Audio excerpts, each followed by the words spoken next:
After 4 years of van life, I've learned that most of what people focus on, especially starting out, doesn't really matter. Hi, it's Catherine. Lucky and I travel across Canada and the US, sharing my van life. Videos here and deeper guides on my blog. First lesson, the van matters less than you think. When I started out, I thought the van had to be perfect. The build, the layout, the look. 4 years later, I can tell you, the van matters far less than how you live in it. You adjust. You make things work. What matters is it's functional, it's safe, comfortable enough. Waiting for the perfect van just delays living.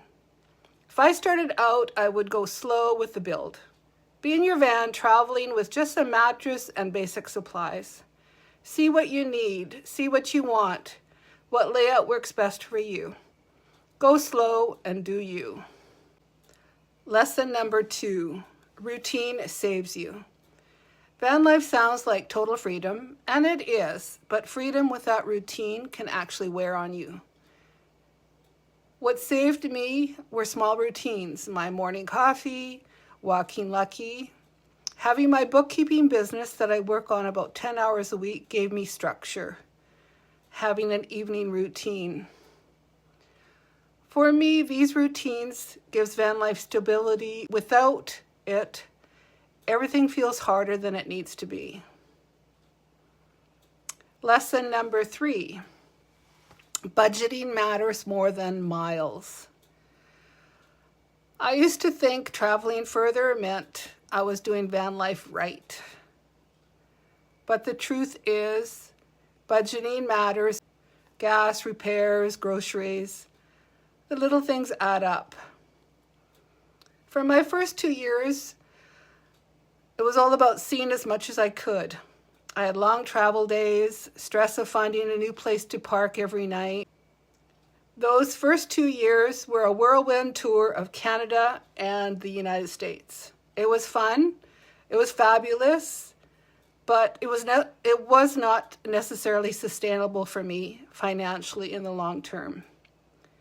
Slowing down saved me money and some stress. My last 2 years have been less hectic. I stopped and enjoyed different areas for longer periods of time. This helped me to stay within my budget. Knowing what you actually spend each month gives you peace of mind. Check out my video on realistic van life budgeting. Lesson number 4, loneliness is normal. No one really talks about this, but van life can be lonely and isolating. That doesn't mean you're doing van life wrong. It just means you're human. And I'm definitely human. I didn't even think about this when I was planning my van life.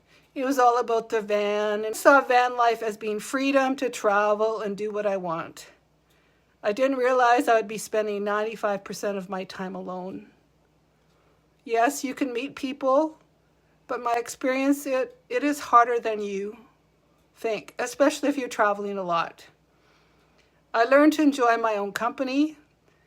However, I still need connection, even if it's just chatting with someone at the campground or talking to friends online. I have to make the effort to reach out. The loneliness can be hard for newcomers, so just be aware that you might be spending a lot of time alone. So learn how to cope with that. Lesson number 5, traveling with a cat changed everything. Living van life with Lucky means I don't have to just think about myself anymore. Lucky came to me just over a year ago. I had been traveling solo for nearly 3 years. She was a stray that came to the farm in August. I fell in love and she liked being in the van, so we started traveling together. And she's adjusted really well, thankfully. My plans now are more based on what is best for her.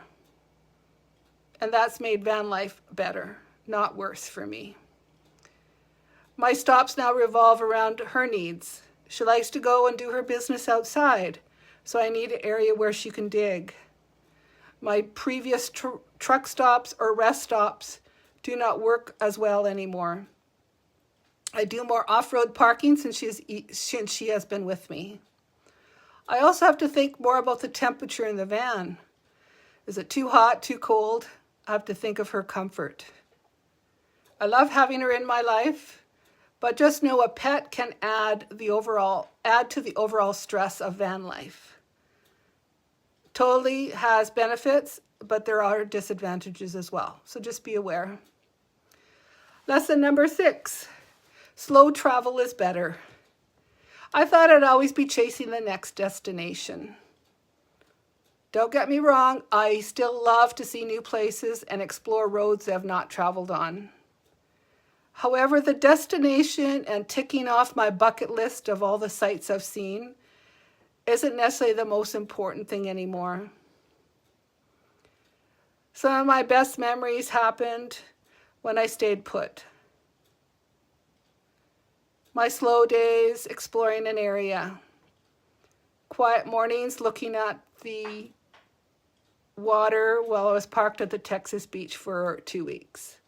Or watching a sunset in the desert or the sunrise in the desert as I was boondocking. Not rushing to the next big site or the next national park. Taking the time to make connections with others has also some huge memories for me. Slow travel made van life more sustainable for me, emotionally and financially. Van life changes you in ways you don't expect. I became more confident, trusting my instincts, my gut reactions. I'm more resourceful. I'm trying new things. And I'm realizing how little I actually need to live and be happy. If you're thinking about van life or already living it, these are the lessons I learned over the last 4 years, and I wouldn't trade them for anything. Please take the time to like and subscribe to my channel. I would greatly appreciate it. Your comments are also welcome. See you next time.